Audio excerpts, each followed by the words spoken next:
Olá, amigos, olá, amigas. Estamos iniciando o nosso Economia e Desenvolvimento desta semana e vamos de imediato para o Conversando sobre Contabilidade.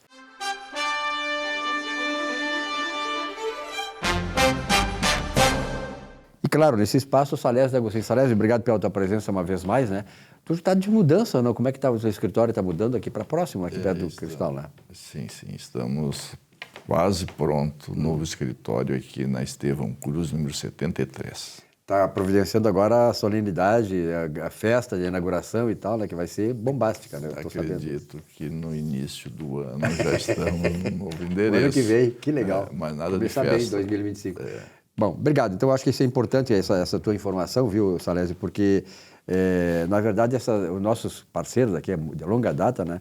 Estão cada vez mais cada mais evoluindo, se adaptando e tal, e, de certa maneira, em consonância com o desenvolvimento do trabalho que eles desenvolvem. Por exemplo, Salésio, aqui tem uma coisa do contador Alexandre Saramelli, de São Paulo.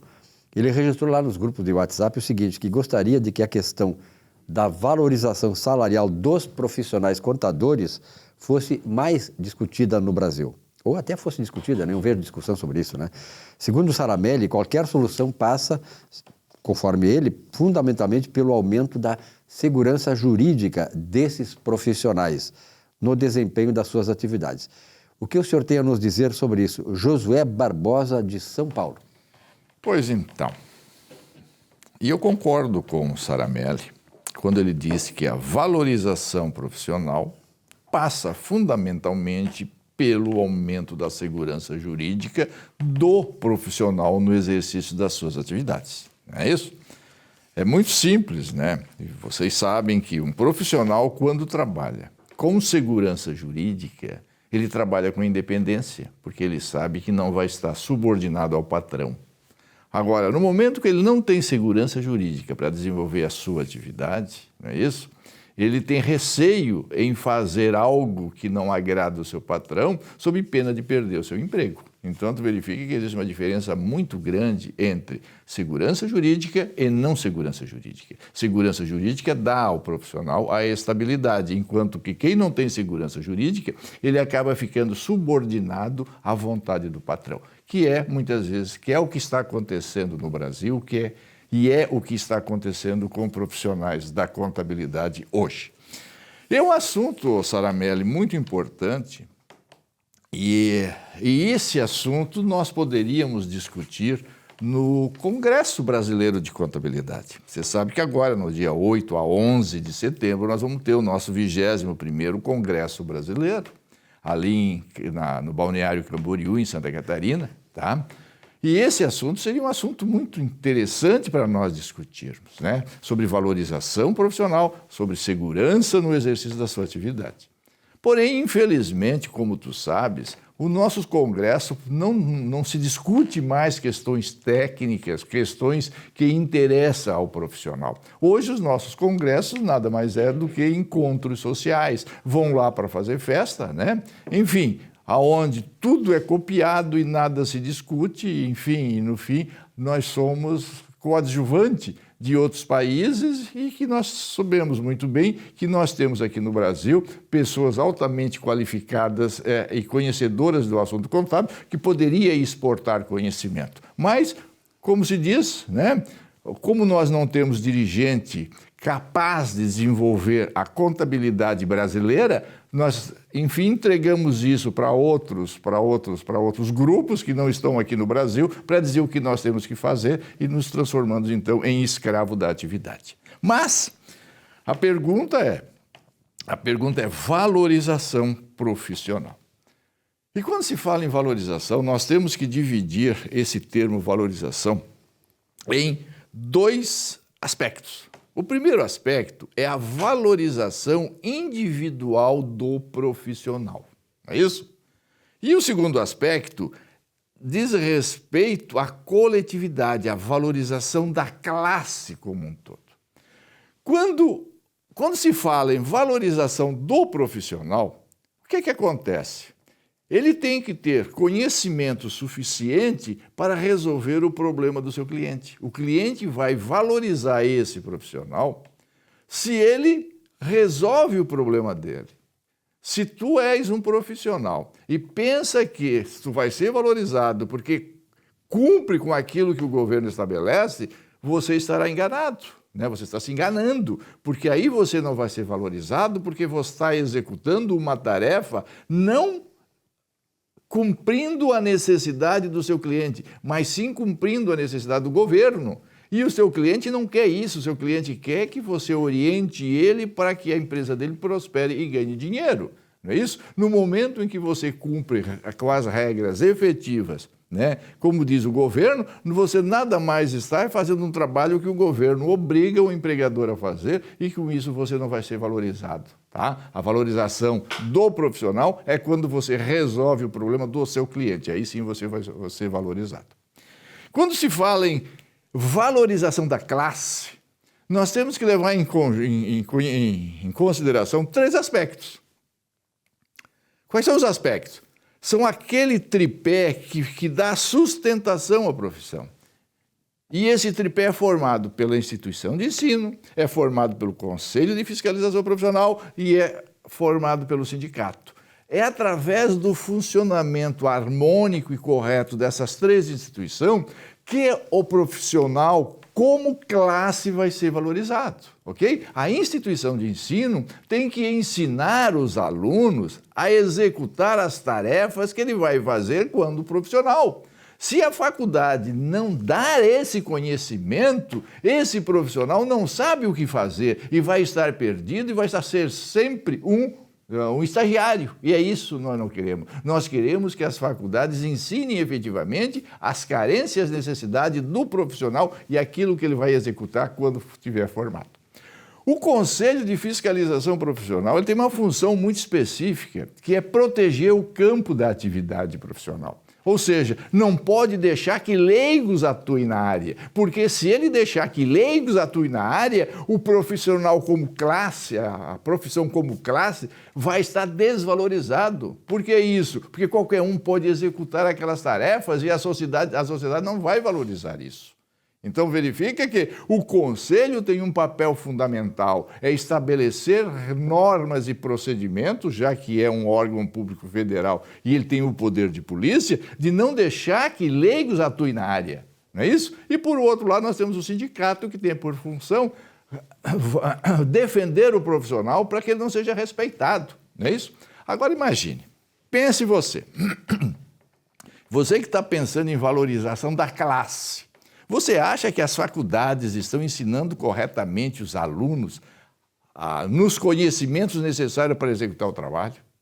Você acha que efetivamente o Conselho de Fiscalização está coibindo o exercício ilegal da profissão se ela sequer sabe quem são os profissionais responsáveis pelas contabilidades das pessoas jurídicas? Não tem controle nenhum, dá a impressão que eles fazem isso de propósito, para esculhambar com o mercado, para que o contador não seja valorizado e que as informações contábeis sejam manipuladas, como é manipulado com a Lojas Americanas e outras entidades todas aí, que o Conselho, quando tem que agir para buscar a responsabilidade, ele se esconde como um avestruz, que a cabeça para baixo para não se mostrar.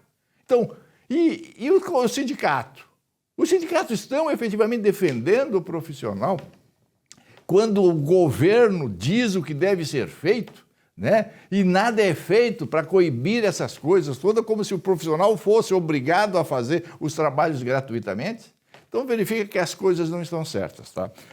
Saramelli, eu lhe cumprimento e parabenizo sobre essa tua preocupação. E essa preocupação deveria ser de todos, e principalmente das entidades que têm por fim da sustentação à profissão. Nós temos que discutir, nós temos que saber o que está acontecendo com a nossa profissão, aonde ela não é valorizada, a sociedade não sabe o que o contador faz, as entidades que deveriam orientar a sociedade, proteger a sociedade, já que as informações contábeis é de interesse social, porque os resultados são são apurados através desses demonstrativos, onde deixa as pessoas ricas e pessoas mais pobres, tá? Tem que ser mudado. Então, nós temos que discutir, sim, nós temos que mudar a forma que o Conselho Federal de Contabilidade está agindo para o bem da profissão, senão nós não vamos transformar em coadjuvante sempre, em escravo daqueles que querem que nós manipulemos os resultados para que benefício seja entregue a grupos, e isso não é o interesse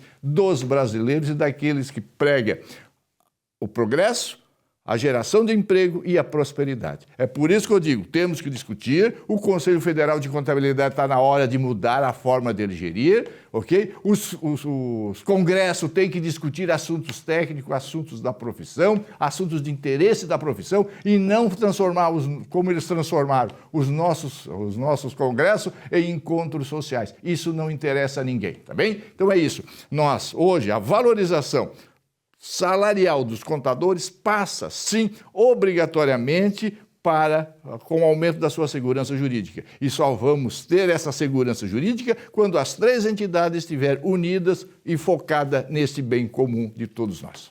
Salésio, muito bom. Eu, como economista, fico muito grato porque eu aprendo muito contigo essa questão, sobretudo aquilo que tu sempre tem balizado esses comentários.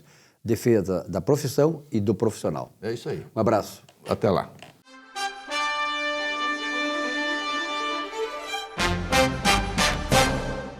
Olá, ser alguém na vida, progredir, prosperar. Quem não quer? Muitos, claro, mas milhões sonham chegar lá, não é mesmo? Há caminhos para isto. Estes exigem decisão, sacrifícios e persistência absoluta. O primeiro passo, superar a chamada hierarquia das necessidades, apontada pelo psicólogo Abraham Maslow. Feito isso, levar a sério a hierarquia das competências, estabelecida pelo velho e bom Aristóteles. Se capacitar, estar apto a competir primeiro consigo próprio. É fundamental esta etapa. Querer a prosperidade para si é justo, é desejo do Criador. Vim para que tenham vida e a tenham em abundância, disse Jesus Cristo. Só há, porém, uma possibilidade, quando vivemos em liberdade, um valor absoluto, de ir e vir, de ser ou não ser, de usar ou não nosso potencial intelectual e desejos da forma que assim entendermos. Só aí seremos felizes. Acreditem, uma nação próspera e de um povo feliz repousa e aposta nessas condições imprescindíveis. A liberdade é redentora em todos os sentidos. Estejamos atentos. Socialismo, ou a sua expressão mais aguda, o comunismo, são os caminhos que inevitavelmente te conduzem à servidão, à exclusão e à penúria econômica e financeira de uma nação e de um povo. Então, vigiai e orai por você, pelos seus, pela própria nação brasileira. Boa semana. Bom, nesse espaço do programa, estou aqui recebendo a visita do Carlos Biderman. Carlos, obrigado pela tua presença. Sempre muito bom receber um empresário, né, que tem essa visão como tu tens. E, sobretudo, num momento como esse, né, de preocupação, né, Carlos? Obrigado pela tua presença. Obrigado, Silvio. Obrigado. É um prazer conversar contigo. A gente sempre aprende aqui nesse nosso bate-papo. Nós também dizemos a mesma coisa. A gente sempre aqui traz... Olha, eu sou meio que egoísta nesse sentido. Eu trago as pessoas aqui que vêm contribuir comigo também, claro, com você, telespectador. Evidentemente, né, Carlos, que nós estamos vivendo uma situação muito diferente e difícil no Brasil. Nós tivemos lá a pandemia. Depois da pandemia, o governo Lula. Se não bastasse todas essas duas pandemias, agora vem a inundação para ferrar o Rio Grande do Sul mesmo, né? É verdade, Silvio. De surpresas, a gente não... De tédio a gente não morre, não morre, né? É verdade. De tédio não morremos. De novo, Silvio, a gente, enfim, acho que todos estamos aí sofrendo esse processo de recuperação da enchente. Eu estou muito preocupado com o Rio Grande do Sul. No primeiro momento, eu entendi, Silvio, que seria uma oportunidade para o Rio Grande do Sul sair desse marasmo que nos encontramos há muitos anos e que houvesse realmente uma união do Estado pela reconstrução. Mas não é o que eu estou percebendo que está acontecendo. Primeiro, o apoio da União Federal não existe, né? É uma grotesca piada o apoio do governo federal, né? sem fazer grandes loas ao governo Bolsonaro, mas bastava copiar o que o Bolsonaro fez na pandemia, repetir o que ele fez na pandemia para o Rio Grande do Sul, que estava resolvida a questão, né? Diversas ideias foram propostas, né? Inclusive do meu amigo Cristiano Renner, de, vamos dizer, deixar aquele imposto sobre os 8% sobre o imposto de ativos no exterior, de ajuste, aquele que tinha prazo até 31 de maio, no Rio Grande do Sul foi estendido, deixar aquele recurso no Rio Grande do Sul já seria, vamos dizer assim, algum benefício para o Estado, né? Segundo, a própria contribuição do Estado para o governo federal, que é uma contribuição super relevante, retorna muito pouco para o Estado. Aumentar essa cota de retenção aqui no Rio Grande do Sul, da contribuição que os gaúchos fazem para o governo federal. Nada disso aconteceu, né? Então, vamos dizer assim, realmente o governo federal deu as costas para o Rio Grande do Sul. Isso, com a própria escolha da pessoa que o presidente escolheu para dirigir esse negócio, já é uma demonstração de que ele estava querendo, vamos dizer assim, resolver uma situação que ele tinha no Planalto e empurrando a situação aqui para o Rio Grande do Sul, e o governador, infelizmente, não teve a postura que deveria ter para, vamos dizer assim, impor a sua vontade e a sua, vamos dizer assim, condição para recuperar claramente o Rio Grande do Sul e, vamos dizer assim, resgatar o que precisava a nível de governo federal. E resta nosso prefeito aqui, que está fazendo um trabalho fantástico, né, o prefeito Melo, na medida do possível, vamos dizer assim, dada a omissão de diversos governos anteriores, e não dá para culpá-lo disso, pelo contrário, ele foi o primeiro prefeito que não usou recursos do DEMAI para cobrir furo da prefeitura, todos os anteriores usaram, o prefeito Melo não usou. Então, as deficiências que existiam na infraestrutura do Estado já estavam aí colocadas, né? E tem essa questão que, para mim, é básica na questão do que aconteceu em Porto Alegre especificamente, que é a questão do assoreamento do Rio Guaíba, né? Que, enfim, que os nossos queridos ambientalistas que impediram, vamos dizer assim, com o apoio do Ministério Público e da Justiça Gaúcha, a proibição de retirada de areia do Rio Guaíba, proibindo, enfim, a retirada de areia para a construção do Rio Guaíba, o que provocou esse assoreamento fantástico do Rio. Aquelas pessoas que usam o rio para navegar, passear de barco e tal, de lancha, sabem, enfim, que o rio tem profundidade em alguns lugares de 30 centímetros, no máximo 1 metro em alguns lugares. Então, foi dragado apenas o canal. Então, essa é uma das razões básicas pelas quais houve a enchente aqui em Porto Alegre e vai continuar acontecendo, porque o rio está super assoreado, já houve uma decisão negativa em relação, mais uma em relação ao desassoreamento do Guaíba, e se isso não acontecer, Porto Alegre vai continuar enchendo. Pode botar a bomba que botar, o muro que botar, a proteção que botar, mas como o rio está absolutamente assoreado, cheio de areia, e com os detritos que se acumularam ao longo dessas últimas correntezas, não só essa última, mas como as anteriores, então o risco de acontecer novamente é muito grande. Na verdade, né, esta ideologia é uma ideologia assassina, porque na verdade ela está assassinando pessoas, está destruindo a vida urbana da cidade, está trazendo subdesenvolvimento, trazendo tragédias onde quer que ela se implante, né? Veja bem, tem parlamentares gaúchos eleitos, deputados federais, né, que deram outro dia voto contrário a uma decisão que ia aliviar a dívida do Rio Grande do Sul, numa situação que nós estamos vivendo. E eles foram contrários. E uma dessas representantes é a candidata a prefeita de Porto Alegre. Quer dizer, eu acho que isso passa muito por nós, pelo eleitor, não é, Carlos? Ter um pouquinho de discernimento, conhecer as coisas e ter discernimento na hora do voto. Votar nessa gente, essa ideologia de esquerda que só quer penúria, desolação, tragédia, não está nem um pouco importada com o seu bem-estar, com o bem-estar da sua família, do povo gaúcho. Essa senhora que tu está te referindo, que eu prefiro até nem citar o nome, ela, vamos dizer, 20 dias depois de acontecer a enchente, finalmente apareceu, certamente provocada por seus assessores de campanha. Com marketing aí para mostrar que estava lá. De tênisinho branco, enfim, de marca, em cima de um barquinho, passeando para mostrar, vamos dizer assim, dando conforto para 1 ou 2 pessoas para tirar fotografia e filmar. Quer dizer, é absolutamente ridículo aquela cena, patética aquela cena, e está aí com 30% de intenção de voto para a Prefeitura de Porto Alegre. Imagina se esse pessoal estivesse na Prefeitura de Porto Alegre, o que teria acontecido, né? E eu queria, vamos dizer, mais uma vez fazer referência à atuação do prefeito Melo, que tem sido realmente extraordinário.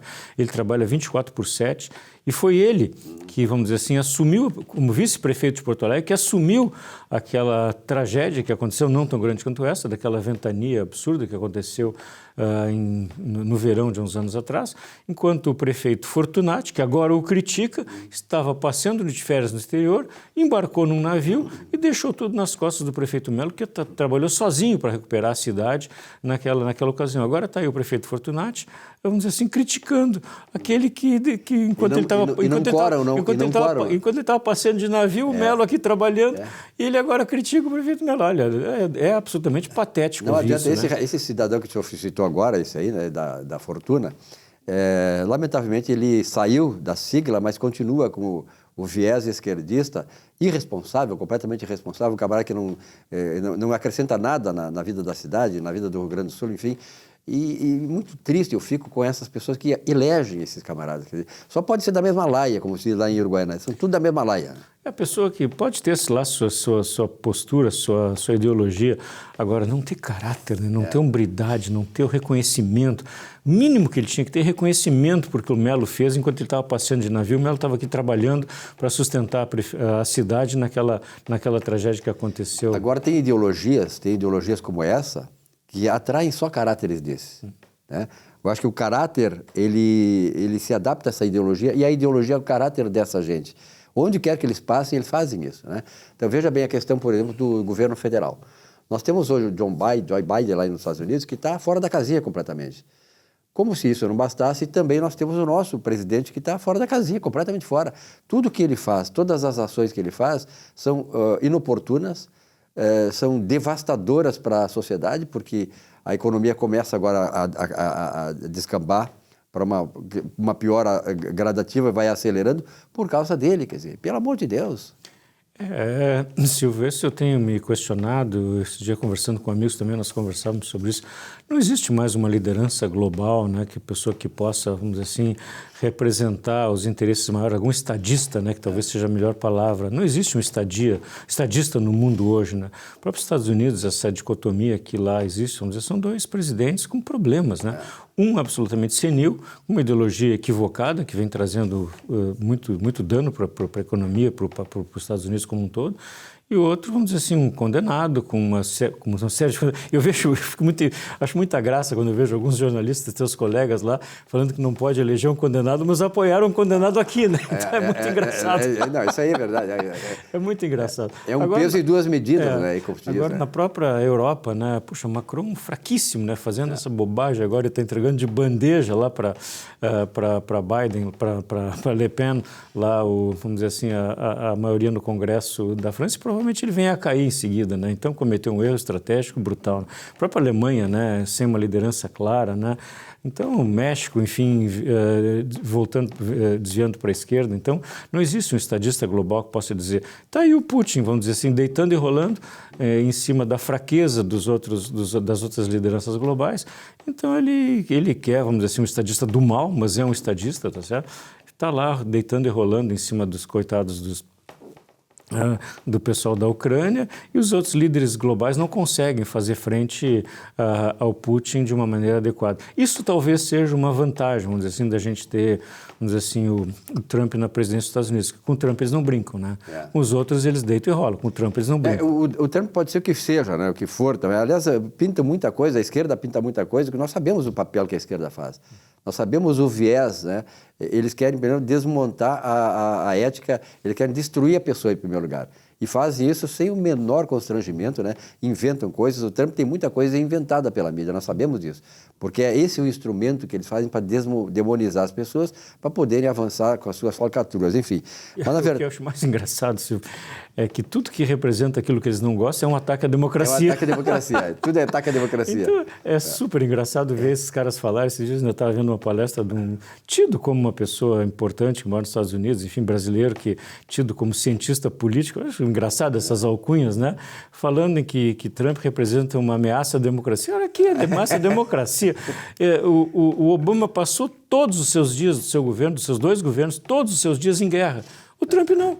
Então quem é que é o guerreiro? Quem é que quer a paz e quem é que quer a guerra, né? Exatamente. Na verdade é o seguinte, eu acho, viu, sinceramente, nós estamos hoje no dia 4, nós estamos gravando aqui esse programa, dia 4 de julho de 2024. 4 de julho é uma data importante, porque em 1776, portanto há 248 anos, né, houve a independência dos Estados Unidos. A independência dos Estados Unidos é uma coisa, é uma data emblemática, porque ela, no fundo, representa a consolidação da democracia, a verdadeira democracia que nós sabemos, né, que existe no mundo a partir dos Estados Unidos. Que lições essa independência dos Estados Unidos nos traz? E o que isso nós podemos, digamos assim, absorver desse momento americano? Eu acho, Silvio, bom falar disso, né, porque 4 de julho realmente talvez seja a data mais importante da democracia global, onde se consolida os Estados Unidos da América, a união daqueles 13 estados, se não me engano, 13 colônias. 13 colônias naquela data, com a independência em relação à Inglaterra. Foi independência, mas as relações foram mantidas de uma certa forma cordial, e a data que foi promulgada a Constituição americana, né, que começa com a famosa frase "We the people", né? Nós o povo.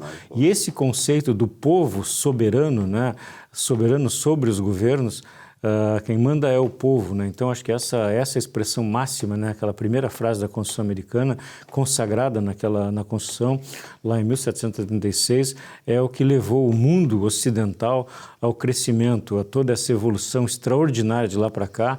E sem essa, vamos dizer assim, sem a democracia, sem a liberdade que foi consolidada e o respeito ao indivíduo, respeito ao cidadão, respeito à propriedade, que são os fundamentos básicos da Constituição americana, que, aliás, nunca foi mudada, existem emendas, mas nunca os conceitos básicos... São 27 artigos, se não me engano. Nunca os conceitos básicos da Constituição americana foram mudados, porque eles são os valores permanentes da civilização e da cultura. Claro que tenta-se adaptar aqui e ali, se fizer muita bobagem, foi feito de lá para cá, mas vamos dizer assim, a construção da civilização moderna, da civilização ocidental, da civilização do crescimento, respeito especialmente ao indivíduo e à propriedade privada, foi consolidada naquela data e naqueles conceitos.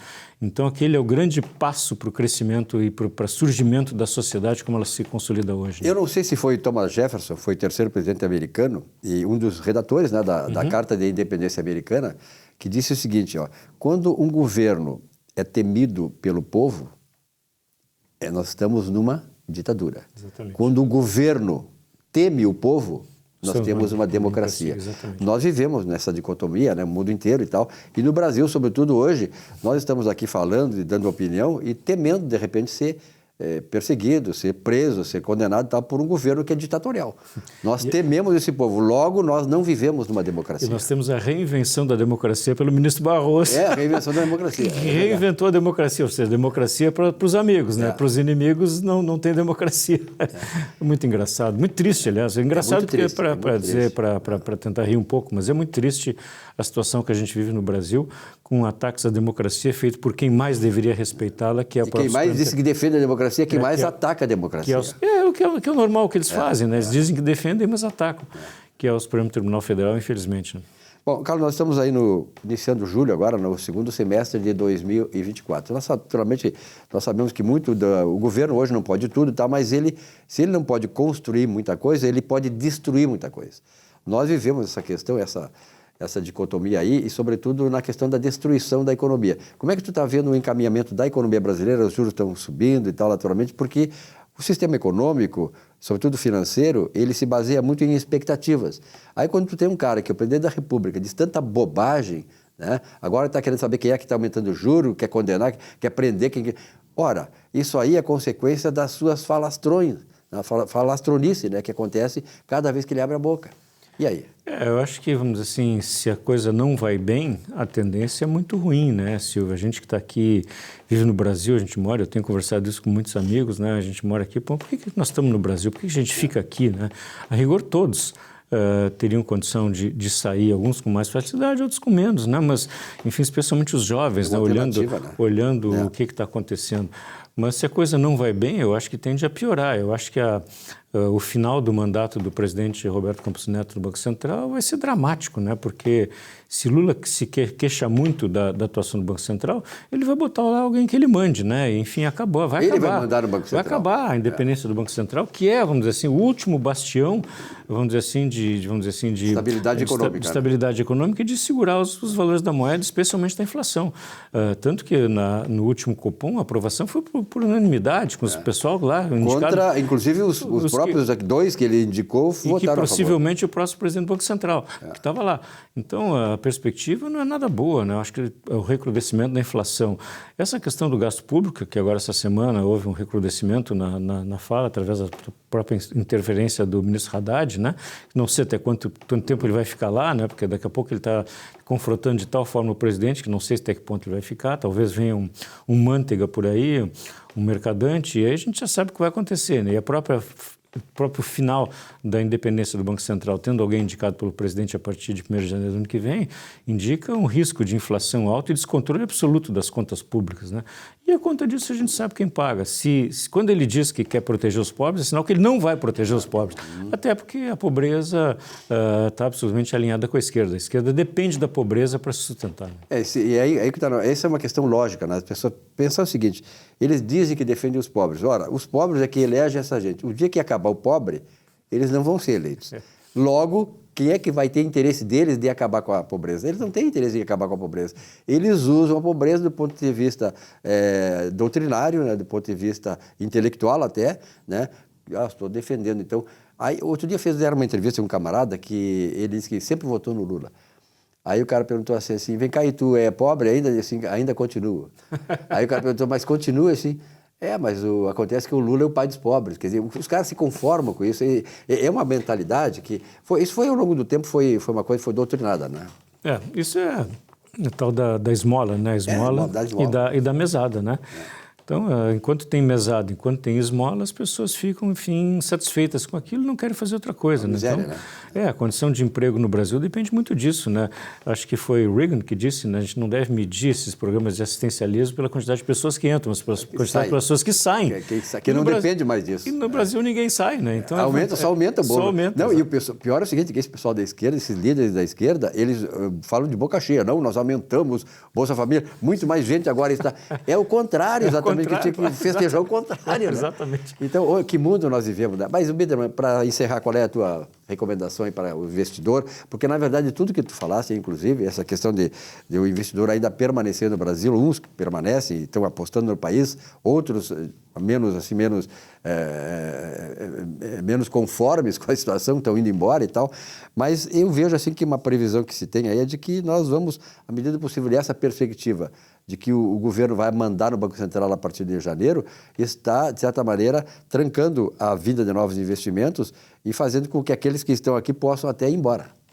A grande questão, né, Silvia, é pensar no futuro, na frente, não nos dias atuais, né? Se não investir agora, lá na frente não vai colher, né? Então, a perspectiva é de mudar as coisas no Brasil sempre existe. Eu acho que, vamos dizer assim, acreditar em eleições limpas, né, para que a gente possa, enfim, ter o povo, enfim, escolhendo livre e soberanamente os seus representantes e que, enfim, no curto espaço de tempo, no médio espaço de tempo, no curto não dá, as coisas mudem no Brasil, se retome o rumo do crescimento e da capacidade de investimento. Então, as empresas têm que acreditar. A empresa não pensa daqui a 6 meses, daqui a 1 ano. A empresa tem que pensar eternamente. O objetivo grande das empresas, a gente trabalha muito na governança, é a perenidade das organizações. E pensando na perenidade das organizações, o investimento é absolutamente necessário.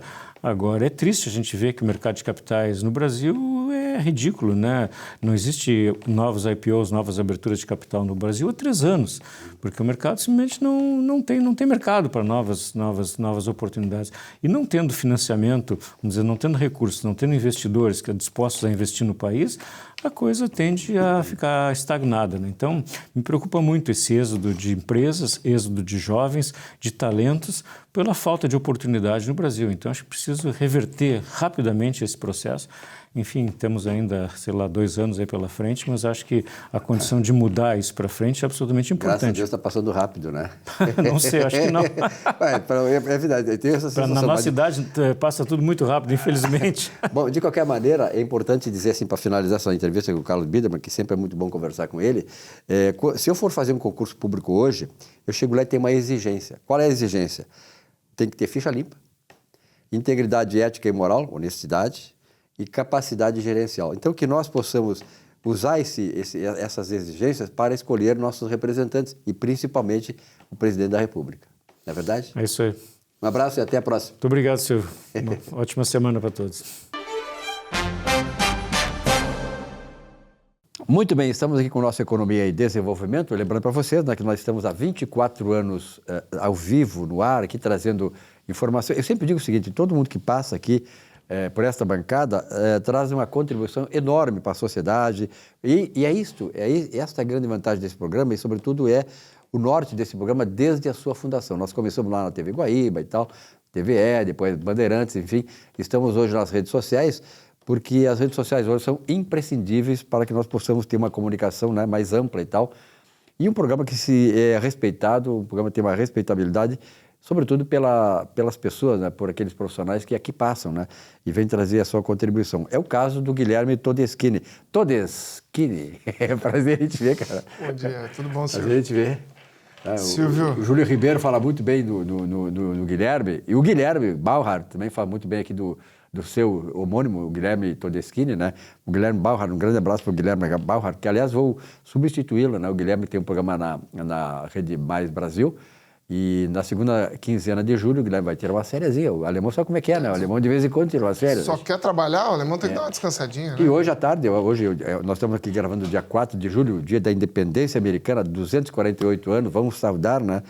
Tomara que um dia nós cheguemos a ter aquilo que representou a independência americana, né? Ficar livre dessa ideologia perversa, que é essa ideologia que a esquerda traz aqui para o país, trouxe para o país, que esculhambou esse país, está esculhambando esse país. Então, saudemos essa data de 4 de julho de 1776, há 248 anos, a independência americana. E a gente, quando fala isso, né, Guilherme, nós nos lembramos do nosso país, né, o Brasil, porque nós vivemos hoje uma questão da insegurança, não só a insegurança jurídica, mas a insegurança física. Por exemplo, quando os Estados Unidos e é importante falar isso aí, na independência americana, Thomas Jefferson, o terceiro presidente americano, foi um dos redatores, nós falamos agora há pouco no programa. Então, lá no texto de independência, eles estabeleceram 3 funções fundamentais para o Estado, quais sejam garantir a tua vida, a tua liberdade e não atrapalhar na tua busca da felicidade. Hoje, no Brasil, nós vivemos um momento de completa insegurança, seja jurídica e a nossa vida também, né? Perfeito. Não, e quem dera a gente tivesse a segunda emenda, né, dos de Estados liberdade, Unidos. né? É liberdade de poder defender a tua vida, poder ter um armamento para se defender, porque a base da democracia, de toda uma democracia, é a liberdade. No momento que tu não pode ter a chance de defender a tua vida, tu não tem liberdade.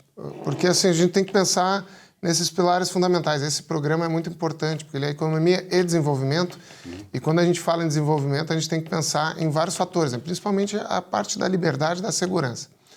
Sem liberdade e sem segurança, a gente não tem desenvolvimento nenhum, porque tu não tem a sensação de segurança de ter a tua família no local teu, né? Onde tu consiga ter um lar seguro, e isso a segunda emenda garante. Porque a arma não é só a questão da arma em si, do dispositivo da arma. É a simbologia que ela traz. Por exemplo, eu faço sempre essa analogia. Por que os países... Quais são os países mais respeitados? Aí a gente pode listar ali os países mais respeitados do mundo. E a gente vai pegar essa lista e vai ver quais são os países que têm os mais fortes e maiores exércitos. Se a gente cruzar essa lista, a gente vai ver que os mais respeitados são justamente aqueles que têm os maiores exércitos.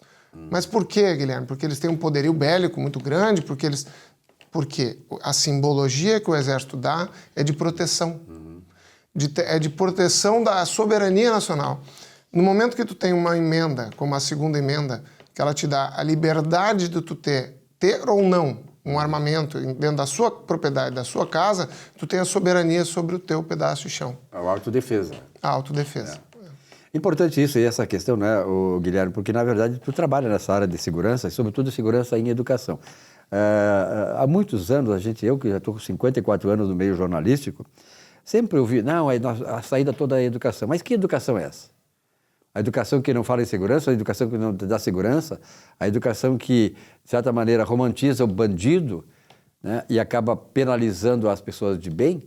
Quer dizer, então nós vivemos num país em que essas coisas, que é de submundo, essas coisas que é país subdesenvolvido, ainda tem gente que admira, tem gente que acha legal esse troço. Nós estamos caminhando para o fundo do poço exatamente pela falta do respeito à vida e pela insegurança que nós temos. Perfeito. Silvio, olha só, além de a questão da segurança ser uma questão que envolve o ambiente escolar na questão da parte de imposição ideológica também, porque tem essa questão dentro das escolas, a gente sabe, ela envolve o contexto do ambiente. O que é um ambiente escolar? É um ambiente que tem que ser seguro em relação a não ter violência dentro de sala, ao professor poder dar a aula sem ser desrespeitado, subjugado. Ali é pedagogia da segurança, né? Tem que Exato, funcionar. tem que pensar a segurança no ambiente escolar para ele ser um ambiente salubre para o aprendizado. Vamos botar o ponto como assim, um ambiente salubre para o aprendizado. Como que se faz a avaliação da educação hoje? Tem o IDEB, né, que é o Índice de Desenvolvimento da Educação Básica. Para ter uma ideia, Silvio, hoje não, em 2019, que foi a última mensuração do IDEB, que até hoje é o registro que nós temos, o município de Porto Alegre, quando o prefeito Melo assumiu, e foi quando eu entrei no município, o IDEB era de 0 a 10 a marcação do IDEB, a nota. Porto Alegre tinha 2,9 de IDEB, o que significa que a gente estava formando da primeiro ano até o 9º ano analfabetos funcionais. Isso é um fato. Claro. Eu não estou falando, são os dados. E além disso acontecer, por várias questões, incluindo a questão de ideologizar a educação em vez de dar matéria, em vez de se dar conteúdo, se dar ideologia. Em vez de ensinar... Em vez de ensinar conteúdo, tu ensina, tu forma militantes, pequenos militantes, as pessoas que têm ódio do mundo e defendem o Estado, né? Isso se cria dentro da escola. Além disso, ainda havia uma insegurança muito grande nas escolas na questão de ter muita droga dentro da escola, o professor não ter respeito nenhum dos alunos, o professor não ter a quem recorrer quando havia uma situação de agressão à pessoa dele dentro do ambiente escolar. Então, a primeira coisa que eu fiz foi um mapeamento dessas questões e houve a ideia de fazer um termo de referência, que é para poder concorrer a um edital, né? Faz-se um termo de referência para a contratação de serviço. Então, tive essa ideia e coloquei junto ao prefeito e nós fizemos, então, um termo de referência para a contratação de vigilância. Inicialmente era noturna, porque a gente tinha muita invasão, furto e roubo de escola no período da noite e nos finais de semana, quando não havia presença da Guarda Municipal, que por norma tinha que ficar dentro da escola. O senhor Melongato me fala, tá? Não, tá, vai. E aí, o que aconteceu? Então, nós fizemos a contratação da vigilância noturna e nós zeramos os furtos, invasões e roubos à noite. Inclusive nos finais de semana, no horário que tinha a vigilância lá. Ou seja, tornou-se plausível, nós apresentamos esses dados ao prefeito no final do ano, e o prefeito, depois de um ano, né? E solicitei ao prefeito se poderia aumentar para 24 horas. O prefeito verificou que havia possibilidade financeira e, ao apresentar os dados do resultado, ele disse, ok, temos um bom resultado, vamos implementar. Então, nós colocamos vigilância 24 horas no município de Porto Alegre e hoje nós somos a única capital do país que tem todas as escolas municipais, as 99 escolas municipais, 24 horas de vigilância física, uma pessoa lá dentro. Com isso, nós desoneramos a guarda, que a guarda voltou para a rua, voltou para os patrimônios, teve mais policiamento na guarda, e nós tornamos ali dentro da escola um ambiente mais salubre. Isso favoreceu a educação, melhorou os índices. A gente tem menos chamadas em relação a confusões, brigas, agressões dentro de sala. Isso gerou um ambiente mais salubre. É claro que a gente não vai ver o resultado disso em 4 anos. Se a gente mantiver esse sistema, provavelmente, mais para frente, com combate à ideologia também, e defendendo o conteúdo, a gente pode ter uma melhora.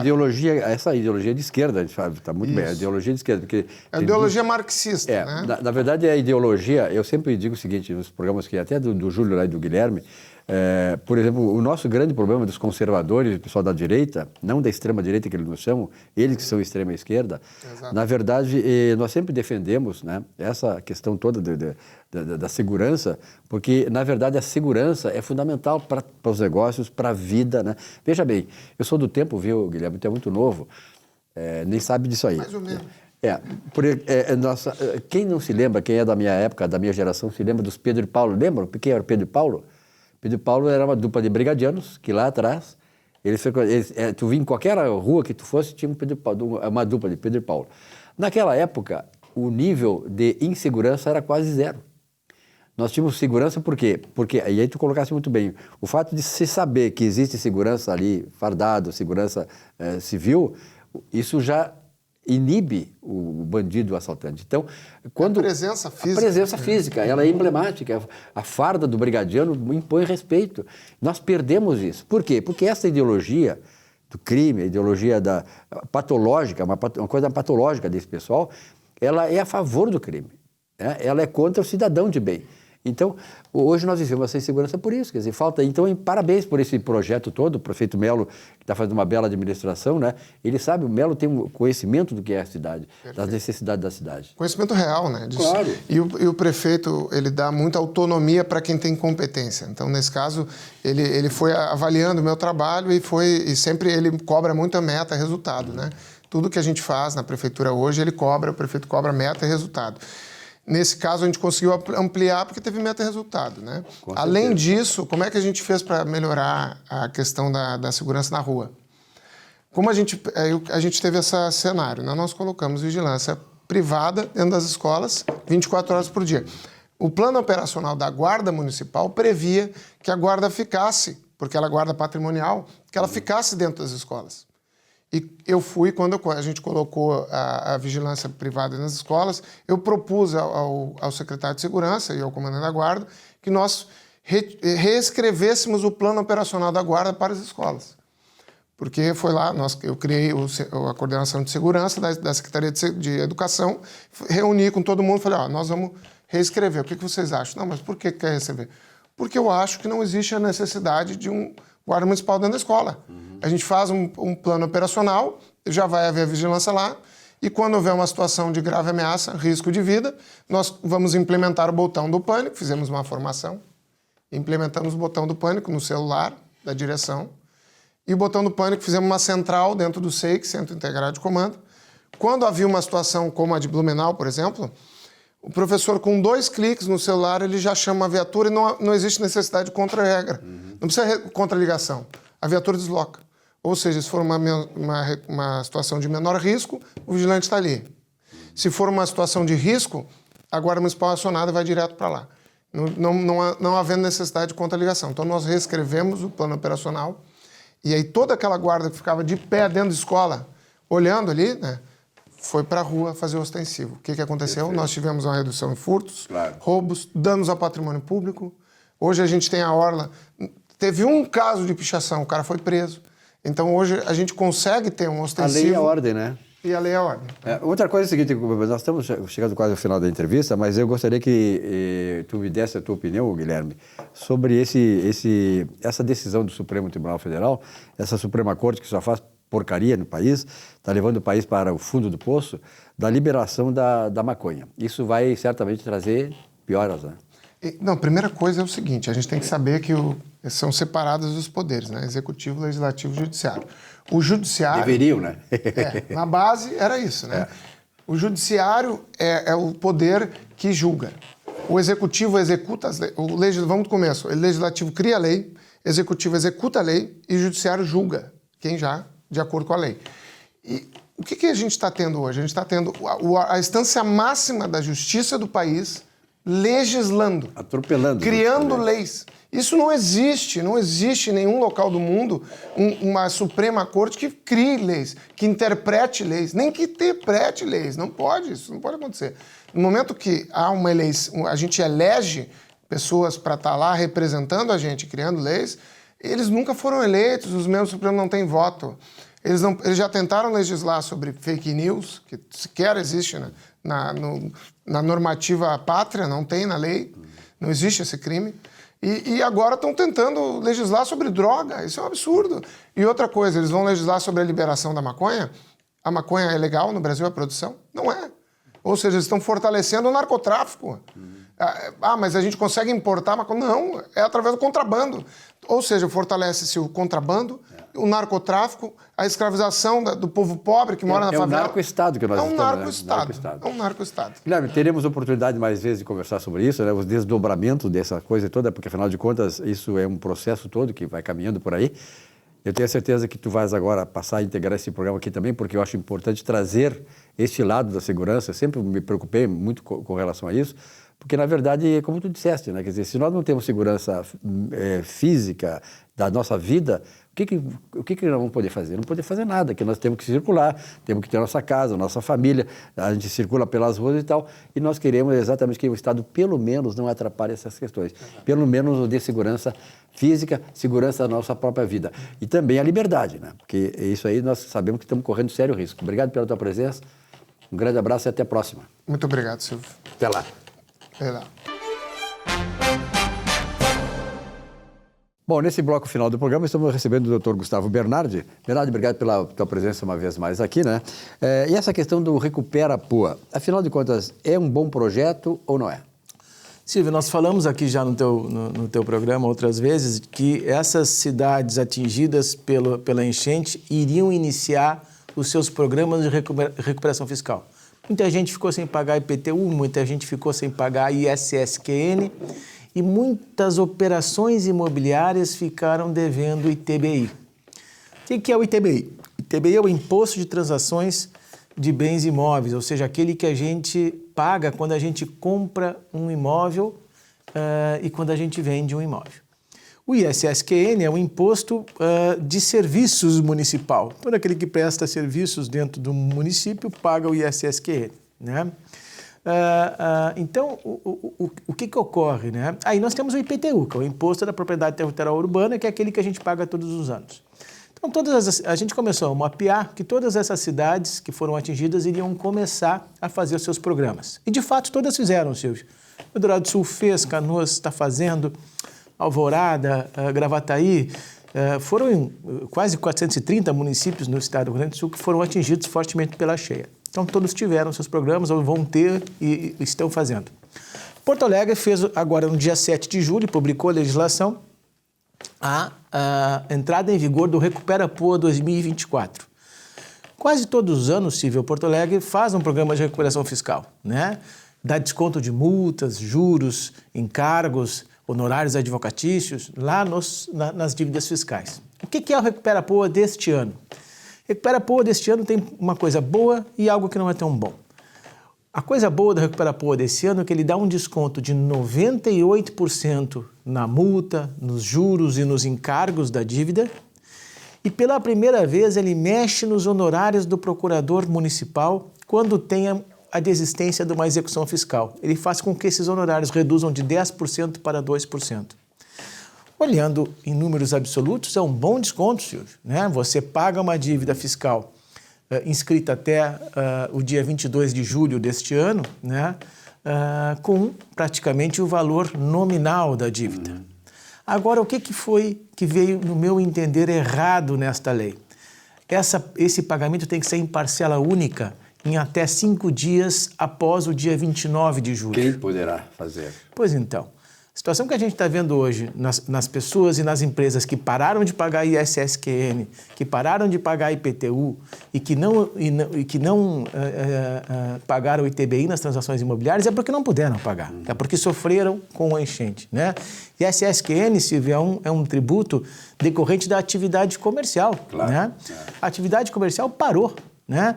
Então, veja só, eu conversei com diversos empresários, principalmente pessoal da área de veículos ali, que teve uma devastação total, né? As locadoras e tal. Tem empresas que não estão faturando até hoje. Então, elas estão devendo o ISSQN lá do mês de abril, estão devendo o ISSQN lá do mês de março. Algumas já vinham com problemas, né? E eu acredito que em parcela única é desmotivar o parcelamento, né?